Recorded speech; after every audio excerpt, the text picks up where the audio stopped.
Enforcement directorate കുറ്റപത്രത്തിൽ പരാമർശിച്ച എല്ലാവർക്കുമെതിരെ കള്ളപ്പണം വെളുപ്പിച്ചതിനുള്ള വകുപ്പുകൾ ചുമത്തിയിട്ടുണ്ട്. കള്ളപ്പണ നിരോധന നിയമപ്രകാരമാണ് കുറ്റപത്രം. സ്വാൻ ടെലികോം കമ്പനിയും എ രാജയും തമ്മിലുണ്ടാക്കിയ കരാറിന്റെ അടിസ്ഥാനത്തിൽ പണം കൈമാറ്റം നടത്തി. 200 കോടി രൂപ സ്വാൻ ടെലികോം DMKയുടെ ഉടമസ്ഥതയിലുള്ള കലേഞ്ചർ ടിവിക്ക് നൽകി. രാജ ഉൾപ്പെടെ 9 പേർക്കെതിരെയാണ് കുറ്റപത്രം. മുൻ MPയും കരുണാനിധിയുടെ മകളുമായ കനിമൊഴി, കരുണാനിധിയുടെ ഭാര്യ ദയാലു അമ്മാൾ, വിനോദ് ഗോയങ്ക, സ്വാൻ ടെലികോം, ഷാഹിദ് ബൽവ, ആസിഫ് ബൽവ തുടങ്ങിയവർക്കെതിരെയും കുറ്റപത്രമുണ്ട്.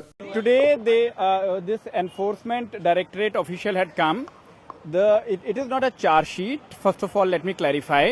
It is a complaint which is filed under PMLA Act. There is no provision of filing a charge sheet.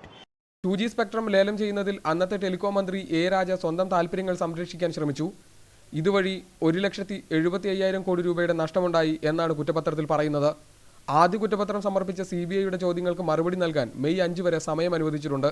എന്നാൽ എൻഫോഴ്സ്മെന്റ് ഡയറക്ടറേറ്റ് നൽകിയ കുറ്റപത്രം ഏപ്രിൽ 30 കോടതി പരിഗണിക്കും. മീഡിയ 1, ഡൽഹി.